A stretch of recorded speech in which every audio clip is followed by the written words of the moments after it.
Hello students, good morning to all of you.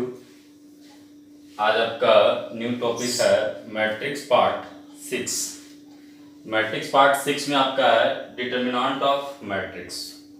एक बहुत ही important topic है जिसमें कुछ इसका प्रॉपर्टी है मैट्रिक्स से रिलेटेड डिटर्मिनेंट का। बीच में कुछ दिन डिस्टर्ब हुआ था वीडियो बनाने में, लॉकडाउन के वजह से घर पे चलाए थे और थोड़ा सा व्यवस्था करने में समय लगा, तो एक छोटा सा व्यवस्था आप लोग के लिए किए हैं। अच्छा लगेगा कमेंट में बताइएगा। तो डिटर्मिनेंट ऑफ मैट्रिक्स में कंडीशन ये है कि it should be a square matrix. मतलब कि आगे जितना भी प्रॉपर्टी लिखेंगे ये स्क्वायर मैट्रिक्स के लिए वैलिड है। स्क्वायर मैट्रिक्स रहेगा तब ये सारा प्रॉपर्टी फॉलो करेगा, स्क्वायर मैट्रिक्स नहीं रहेगा तो ऐसा कोई प्रॉपर्टी नहीं फॉलो करेगा, क्योंकि हेडिंग ही है डिटर्मिनेंट ऑफ मैट्रिक्स। तो उसी मैट्रिक्स का डिटर्मिनेंट निकलता है जो स्क्वायर। तो जिसका पहला प्रॉपर्टी है कि अगर दो मैट्रिक्स है ए और बी, उसको गुना करके डिटर्मिनेंट निकाले या फिर दोनों का डिटर्मिनेंट निकाल कर अलग अलग सेपरेट से गुना कर सकते हैं। दूसरा प्रॉपर्टी है कि अगर कोई एक मैट्रिक्स ए में किसी लैम्डा से गुना किया हुआ है, अब कोई भी एक मैट्रिक्स ए होगा, अगर उसको आप लैम्डा से गुना कर दीजिएगा तो आपको पता है कि प्रत्येक एलिमेंट में गुना हो जाएगा। तो अगर उस कांस्टेंट वैल्यू को बाहर निकालना चाहते हैं तो लैम्डा का पावर n निकलेगा और into determinant of A where n order, मतलब कि कितना ऑर्डर का मैट्रिक्स ए है। आप इसको खुद से सोच सकते हैं कि अगर प्रत्येक एलिमेंट में लैम्डा गुना हो गया होगा तो आप मान लीजिए कि 3x3 ऑर्डर का है, तो पहला रो से लैम्डा निकालिएगा, दूसरा रो से निकालिएगा, तीसरा रो से निकालिएगा, तो जय को रो रहेगा उतना लैम्डा निकालिएगा। तो lambda into lambda into lambda, अगर n रो रहेगा तो लैम्डा का पावर n बाहर आ जाएगा। तो लैम्डा का power n into determinant of a। बहुत इंपॉर्टेंट है, इस बात को ध्यान रखिएगा कि कोई भी मैट्रिक्स ए में लैम्डा से किया हुआ और होल का अगर डिटर्मिनेंट निकाल रहे हैं तो उस लैम्डा यानी कांस्टेंट वैल्यू को बाहर निकालिएगा, तो लैम्डा का power n into determinant of A, where n जो है वो ऑर्डर रिप्रेजेंट करता है। नेक्स्ट थर्ड प्रॉपर्टी है कि अगर कोई एक मैट्रिक्स ए है उसका पावर n, यहाँ पर n कोई भी पावर है, उसका पावर n और उसका डिटर्मिनेंट निकालिए, या फिर पहले डिटर्मिनेंट निकाल दीजिए उसके बाद पावर n चढ़ा दीजिए। दोनों में कोई फर्क नहीं है, लेकिन क्वेश्चन बनाने वक्त बहुत हेल्प करेगा कि कोई एक मैट्रिक्स ए है उसका पावर n है, होल का डिटर्मिनेंट निकालिए या फिर पहले डिटर्मिनेंट निकाल दीजिए उसके पावर n कर दीजिए। आप खुद से सोचिए कि अगर मान लीजिए कि n के 5 रहे थे, a का पावर 5, तो आप a गुने a मैट्रिक्स को, दो मैट्रिक्स को 5 बार गुना करोगे इस तरह से, काफी समय लगेगा। उससे बेटर है कि हम पहले उस मैट्रिक्स का डिटर्मिनेंट निकाल लें, क्योंकि कंडीशन जब भी फॉलो करेगा तो स्क्वायर होगा, तो स्क्वायर होगा तो डिटर्मिनेंट निकलेगा, तो डिटर्मिनेंट निकालकर पावर n चढ़ा देंगे। फिर लास्ट एंड 4 नंबर जो प्रॉपर्टी है वो आपका है कि अगर कोई एक मैट्रिक्स ए है उसका इनवर्स निकालकर डिटर्मिनेंट निकालिए, चाहे फिर डिटर्मिनेंट निकालकर इनवर्स कर दीजिए, कोई फर्क नहीं पड़ेगा। और डिटर्मिनेंट निकाल दीजिएगा तो डिटर्मिनेंट तो एक वैल्यू आ जाएगा, 5, 10, 15 कुछ एक ऐसा वैल्यू आ जाएगा, तो वैल्यू को इन्वर्स करना बहुत ईजी रहेगा। तो डिटर्मिनेंट ऑफ ए इन्वर्स को हम लोग 1 डिटर्मिनेंट ऑफ ए लिख सकते हैं। और देखिएगा कि कितना हार्ड क्वेश्चन, यानी कि जो लेंदी क्वेश्चन है, बड़ा बड़ा क्वेश्चन जो ज़्यादा समय लेगा वो आपको मुश्किल से 20 से 30 सेकंड के अंदर बन जाएगा। तो उस क्वेश्चन को हम लोग देखते हैं।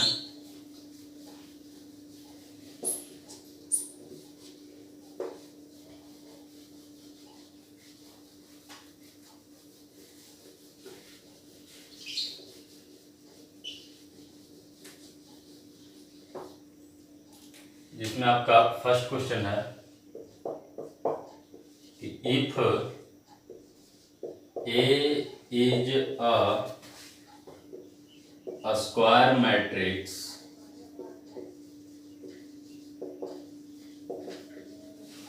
Of order 3 by 3, and determinant of A is equal to 125, then determinant of A by 3 is equal to what? इस तरह का कि कोई एक ए स्क्वायर मैट्रिक्स है 3x3 ऑर्डर का और डिटर्मिनेंट ऑफ ए जो है वो 125 है, then determinant of A by 3 is equal to what. अब कुछ विद्यार्थी इसको ऐसे सोचने लगते हैं कि अब ए बाई 3 है तो मेरा कहने मतलब जैसे ए बाई 3, तो इसको हम ऐसे भी लिख सकते हैं 1/3a। अब लोग समझते हैं कि एक मैट्रिक्स ए है उसमें लैम्डा से गुना किया हुआ है 1/3, तो प्रत्येक एलिमेंट में गुना हुआ, तो मैट्रिक्स ए दिया कहाँ है, और ये क्वेश्चन पूछा हुआ एनडीए में, इस बात को ध्यान रखें। If A is a square matrix of order 3/3 and determinant of 125, then determinant of a by 3 is equal to what. तो a by 3 को हम 1/3 लिख सकते हैं। अब ये जो 1/3 है, गौर से देखिएगा, ये जो 1/3 है वो आपका लैम्डा, और इस लैम्डा को हम बाहर निकालना चाहते हैं डिटर्मिनेंट के बाहर, तो किस तरह से निकलेगा? लैम्डा का पावर है n क्या है, ऑर्डर कितना है 3/3 का, तो आपका इस तरह से आ जाएगा 1/3 का power 3 into determinant of a। 1/3 का पावर 3 का मतलब 1/27 इंटू डिटर्मिनेंट ऑफ a, तो डिटर्मिनेंट ऑफ a यहाँ पे दिया हुआ है 125, यानी कि आपका आंसर हो जाएगा 125/27। आसानी से आप मार सकते हैं। तो इस तरह का क्वेश्चन आपको दे देगा कि कोई एक स्क्वायर मैट्रिक्स है, ऑर्डर 3/3 है, 2/2 है, डिटर्मिनेंट दे देगा, और 1/5 a of determinant, a/6 of determinant, कुछ भी आपसे पूछ सकता है। प्रॉपर्टी से रिलेटेड एक नेक्स्ट क्वेश्चन लेते हैं।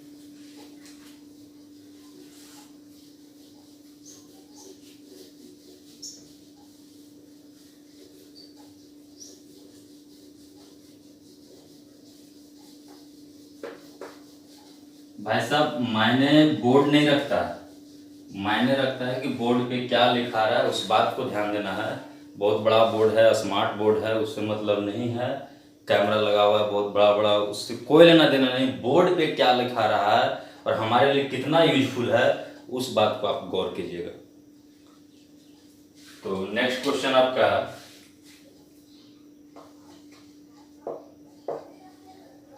If matrix A is equal to alpha 2 alpha, इस तरह का, and determinant of a square is equal to 25, okay, then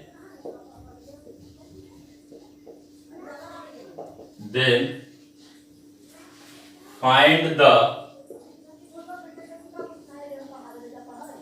value of alpha.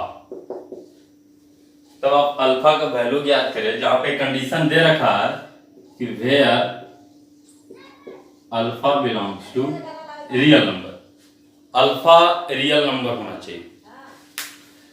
तो एक मैट्रिक्स है 2/2 ऑर्डर का दिया, alpha 2 alpha, and a square का डिटर्मिनेंट 25 दिया है और आपको निकालना है, then find the value of alpha, where alpha जो है एक रियल नंबर है।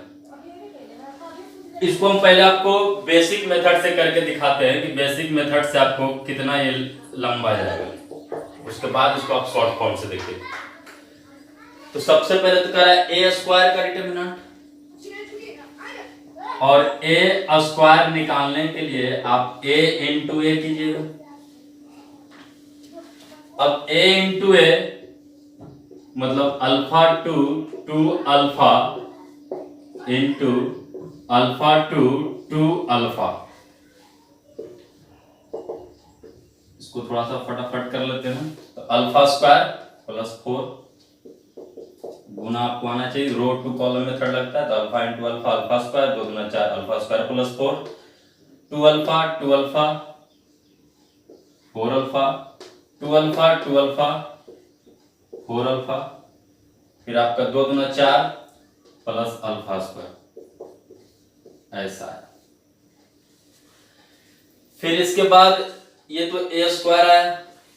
अब आपको ए स्क्वायर का डिटर्मिनेंट निकालना है। तो ए स्क्वायर का डिटर्मिनेंट आप अगर लिखेंगे, इसलिए ए स्क्वायर का डिटर्मिनेंट, तो ए स्क्वायर का डिटर्मिनेंट यहां से लगाइए, तो इसमें ये इसका गुना हो जाएगा माइनस ये, यानी आपका हो जाएगा सीधा अल्फा स्क्वायर प्लस 4 का whole square minus 4 alpha into 4 alpha, यानी कि 16 अल्फा का स्क्वायर। अब इसको पूरा हम लोग तोड़ते हैं, क्वाड्रेटिक। अब ये अल्फा का पावर 4 चला जाएगा, तो अल्फा का पावर 4 जैसे जाता है तो कुछ विद्यार्थी को तो पहले लगता है कि सिलेंडर बोल देता है कि भाई साहब अल्फा का पावर 3 आता है तब तो मुश्किल होता है, और अल्फा का पावर 4 आ जाएगा, बहुत मुश्किल। तो कितना विद्यार्थी, तो 50% विद्यार्थी यहीं छोड़ के भाग जाएंगे। कुछ हिम्मत वाले रहेंगे तो आगे बढ़ेंगे। तो अल्फा का power 4 plus 16 A plus B का whole square plus 2ab 8 alpha square minus 16 alpha square. तो डिटर्मिनेंट ऑफ ए स्क्वायर जो आपका रहा अल्फा का power 4 8 alpha square minus 16 alpha square minus 8 alpha square और प्लस 16, ऐसा।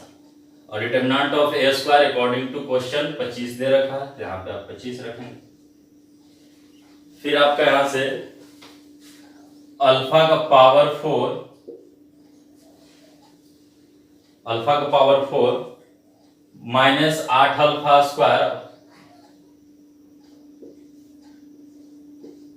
और ये 25 को इधर भेज दीजिए तो आपका हो जाएगा माइनस 9 इज इक्वल टू 0।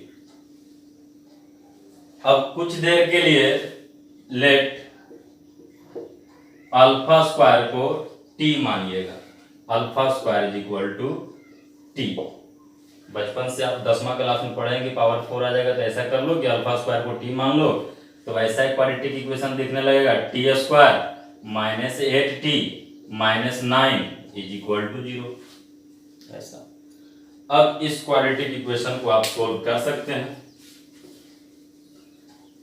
इस क्वाड्रेटिक इक्वेशन को आप सोल्व कीजिएगा, आप देख रहे हैं कितना समय लग रहा है इसमें। अब इतना समय लगाइएगा तो एयरफोर्स नेवी में नौकरी कभी लगेगा।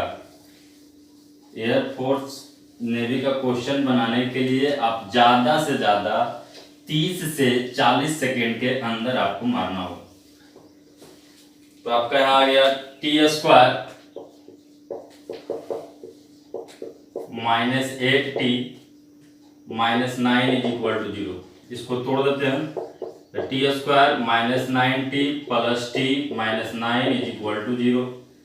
तो t कॉमन ले लेंगे तो आपका आ जाएगा t minus 9 plus 1 common, t minus 9 is equal to 0। तो आपका आ जाएगा t plus 1 into T minus 9 is equal to 0, यानी t is equal to minus 1 and t is equal to 9। अब t आप अल्फा स्क्वायर को माने, तो इसलिए alpha square is equal to minus 1 आ जाएगा। तो ये तो कभी पॉसिबल है नहीं, क्योंकि अल्फा बोला है कि रियल नंबर, और दुनिया में ऐसा कोई रियल नंबर नहीं है कि जिसका स्क्वायर करे और नेगेटिव आ जाए। तो ये तो आंसर कैसे हो जाएगा कि अल्फा स्क्वायर माइनस 1 तो कभी होगा नहीं। एक और आया है, एक आपका आया है अल्फा स्क्वायर यानी t बराबर 9, यानी कि alpha square is equal to 9। तो यहाँ से आपका alpha is equal to plus minus 3 and this is the answer. तो अल्फा का वैल्यू प्लस माइनस 3 हो जाएंगे। लेकिन बहुत करना पड़ा, पहले इसको a इंटू ए करके ए स्क्वायर निकाले, ए स्क्वायर निकालने के बाद फिर उसका डिटर्मिनेंट निकाले तो आप देखें यहाँ पे कि पावर 4 आ गया, अल्फा का पावर 4। फिर उस अल्फा के पावर 4 को हम लोग रिड्यूस करके क्वाड्रेटिक इक्वेशन बनाए, टी स्क्वायर के फॉर्मूला है, फिर टी का वैल्यू निकाले, फिर वहाँ से आंसर आप दिए।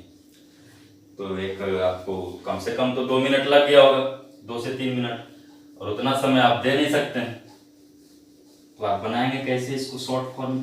शॉर्ट फॉर्म क्या, प्रॉपर्टी यूज कर लेंगे हम लोग, प्रॉपर्टी यूज नहीं कीजिएगा तो दिक्कत होगा। प्रॉपर्टी हम लोग पढ़े हैं अभी जस्ट। इसी क्वेश्चन को बनाने के लिए दूसरा मेथड हमारे पास क्या है, दूसरा मेथड है कि डिटर्मिनांट यहाँ पे सॉल्यूशन में अकॉर्डिंग टू प्रश्नानुसार, प्रश्न का रहा कि determinant of A square is equal to 25 है। तो अभी अभी प्रॉपर्टी में लिखवाए थे कि ए स्क्वायर का डिटर्मिनांट लिखिए चाहे डिटर्मिनांट ऑफ ए का स्क्वायर कर दीजिए, वो दोनों में कोई फर्क नहीं पड़ता। बस अब इतना ही प्रॉपर्टी आप लगा लिए तो आपका काम बन गया। तो डिटर्मिनांट ऑफ ए का whole square is equal to 25, यानी कि determinant of A is equal to आपका हो जाएगा ±5। अब डिटर्मिनांट ऑफ ए तो यहां से आसानी से निकाल सकते हैं, तो यहां से आपका हो जाएगा alpha square -4 is equal to ±5। तो एक बार alpha square -4 is equal to +5 रख दीजिए, एक बार alpha square -4 is equal to यहाँ पे -5, एक बार +5 एक बार -5। तो यहाँ से आपका आ जाएगा alpha square is equal to 9, यहाँ से आ जाएगा alpha square is equal to -1। फिर आपका alpha square is equal to -1, alpha real number है, दुनिया का ऐसा कोई रियल नंबर नहीं है जिसका स्क्वायर करेंगे और नेगेटिव मिलेगा। तो आपका alpha square is equal to 9, इसलिए यहाँ से आपका अल्फा इज इक्वल टू ±3। बहुत कम समय में मार देंगे आंसर। तो आपको समझ में आ रहा होगा कि डिटर्मिनेंट ऑफ मैट्रिक्स बहुत ही इंपॉर्टेंट टॉपिक है, और इसको आप भी दिमाग में रखें। और भी अच्छा अच्छा क्वेश्चन आता है, जैसे में देखिए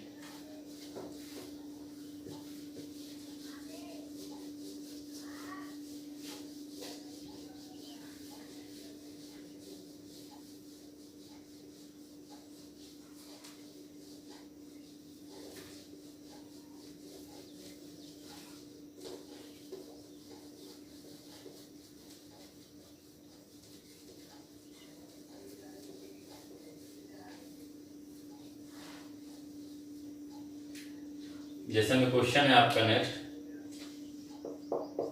कि इफ मैट्रिक्स ए बराबर 2 1 1 3 एंड मैट्रिक्स बी बराबर 5 -1 2 2, देन डिटर्मिनेंट ऑफ 3a का power 10 into B inverse, 3a का power 7 into B inverse is equal to. अब जिसको प्रॉपर्टी नहीं मालूम रहेगा तो ये क्वेश्चन बनेगा ही नहीं। अब a का पावर 7 कीजिएगा तो a का पावर 7 क्या ह्यूमन कैपेसिटी का बात है कि हम एग्जामिनेशन हॉल में a गुने रो टू कॉलम a का पावर 7 पर गुना करेंगे। तो कुछ विद्यार्थी र्यूमर यानी कि अफवाह फैला देता है कि ये तो कोई ने बनाया होगा, और इसी में वो खुश रहता है कि तो कोई ने बनाया होगा। तो आपको प्रॉपर्टी यूज करेंगे यहाँ पे, और प्रॉपर्टी यूज करने के बाद आप आसानी से आंसर इसका दे सकते हैं। तो a 2 1 1 3 b 5 -1 2 2, देन 3a का पावर 7 इंटू b इनवर्स का डिटर्मिनेंट चाहिए। चलिए इस चीज को हम लोग ऐसे भी लिख सकते हैं कि 3 है कांस्टेंट वैल्यू है, और ये सब तो मैट्रिक्स है 2/2 ऑर्डर का है। तो इस कांस्टेंट को अगर बाहर निकालिएगा तो लैम्डा का पावर n निकलेगा, यानी कि 3, और 2/2 ऑर्डर का दिख रहा है यानी कि 3 का स्क्वायर निकलेगा। अगर लैम्डा ए का अगर डिटर्मिनेंट होता है तो बाहर निकलता है लैम्डा का power n into determinant of A. तो 3 स्क्वायर इंटू सेपरेट करेंगे तो इसको ऐसे कर सकते हैं, एक मैट्रिक्स है a का पावर 7, एक दूसरा मैट्रिक्स है तो b इनवर्स। प्रॉपर्टी है कि कोई भी दो मैट्रिक्स डिटर्मिनेंट कोई भी कांस्टेंट है तो कांस्टेंट को हम बाहर निकाल सकते हैं, और बाहर निकालेंगे तो पावर n चढ़ जाएगा जितना ऑर्डर करेगा। तो 2/2 ऑर्डर का, ये भी 2/2, आपस में गुना भी होगा तो 2/2 ऑर्डर के अंदर मैट्रिक्स बनेगा। तो बाहर निकालेगा तो 3 का पावर 2 निकलेगा इंटू डिटर्मिनेंट ऑफ a का पावर 7 इंटू b इनवर्स। अब 3 का पावर 2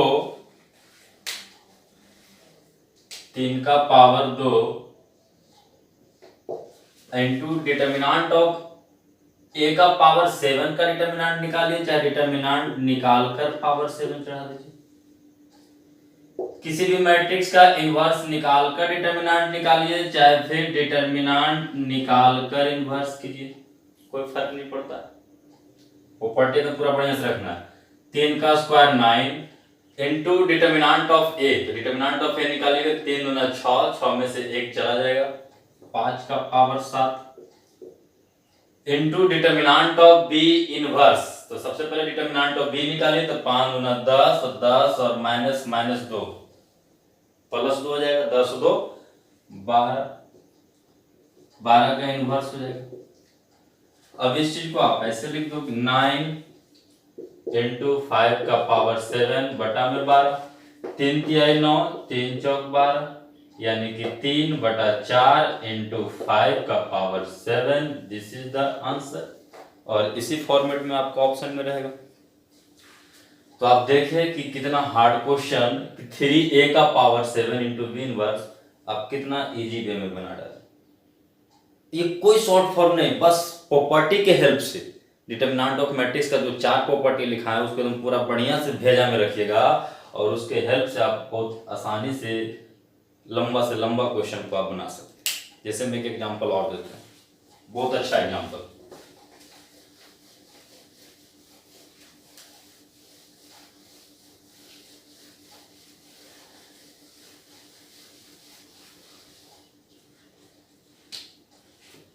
क्वेश्चन आपका कि इफ मैट्रिक्स ए बराबर 1 0 3 5, मैट्रिक्स बी बराबर 2 माइनस 1 1 3 माइनस 1 3, and matrix C is equal to 3 1 2 1,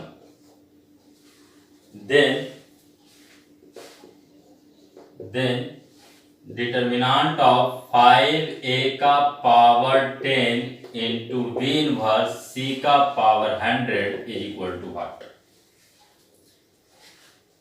अब बताइए कि कोई बालक सोचेगा कि c का पावर 100, तो c मैट्रिक्स 3 1 2 1, तो क्या आपको लगता है कि संभव है कि एग्जामिनेशन हॉल में इस मैट्रिक्स को c गुने 100 बार कर दें?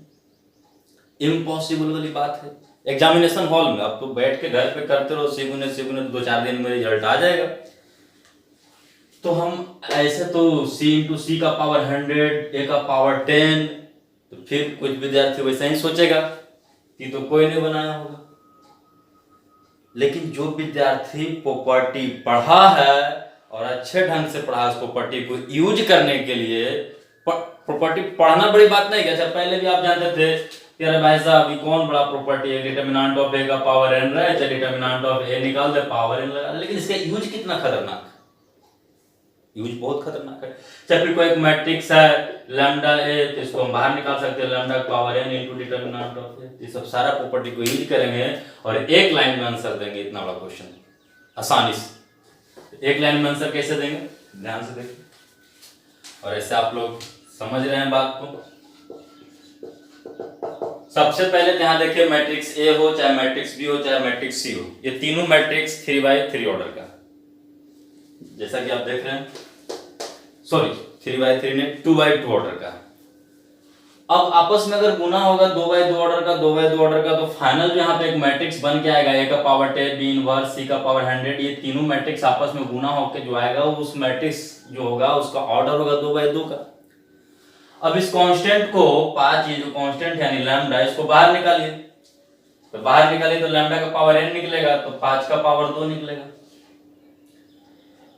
इनटू, अब सेपरेट सबको कर देंगे, तो डिटर्मिनेंट ऑफ a का power 10 into determinant of b inverse into determinant of c का पावर 100। फिर आप प्रॉपर्टी लगा दीजिए,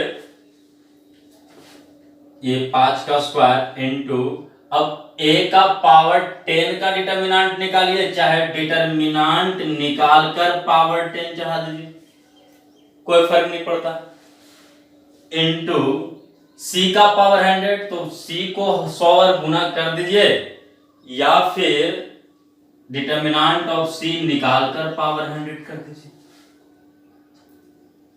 तो 5 का स्क्वायर, अब आसानी से हम ए का डिटर्मिनेंट निकाल लेंगे। तो 5 माइनस 0, 5 का पावर 10 इंटू, सॉरी यहाँ पे बी इनवर्स भी था, तो बी इनवर्स यानी कि 1 बटा determinant of B and determinant of C का पावर 100। बी इनवर्स को आप लास्ट चौथा नंबर प्रॉपर्टी है। अब 1 बटा डिटर्मिनेंट ऑफ बी इसको लिखेंगे तो बी का डिटर्मिनेंट 3 दूना 6, 6 माइनस माइनस, आप समझ रहे 5 आ जाएगा, 5 आ जाएगा यानी कि 1 बटा 5 और इनटू डिटर्मिनेंट ऑफ सी का पावर 100 तो 3 और माइनस 2। देखिए कितना चालाकी किया, ध्यान दीजिएगा। ऐसा सी मैट्रिक्स दिया है जिसका डिटर्मिनेंट 1 आ रहा है, 1 का पावर 100 करो चाहे 1 का पावर 1000 करो, कोई फर्क नहीं पड़ेगा। तो 3 माइनस 2 1 यानी कि इंटू 1 का पावर 100। अब ये 5 का स्क्वायर, वो 5 कट जाएगा तो 5 का पावर 1 बन जाएगा, 5 का पावर 10 यानी कि गुना होकर हो जाएगा 5 का पावर 11 और इस तरह से ऑप्शन में कोई रहेगा आंसर। तो चलिए आज के लिए इतना ही, बाकी नेक्स्ट वीडियो में जय हिंद जय भारत। और भाई साहब नेक्स्ट टॉपिक जो होगा आपका नेक्स्ट वीडियो में वो होंगे माइनर एंड कोफैक्टर, और बहुत ही इंपॉर्टेंट टॉपिक है मैट्रिक्स के पॉइंट ऑफ व्यू से। उसके बाद हम लोग एडजॉइंट पढ़ेंगे पूरा डिटेल एंड नेक्स्ट इनवर्स। तो इतना ही, जय हिंद।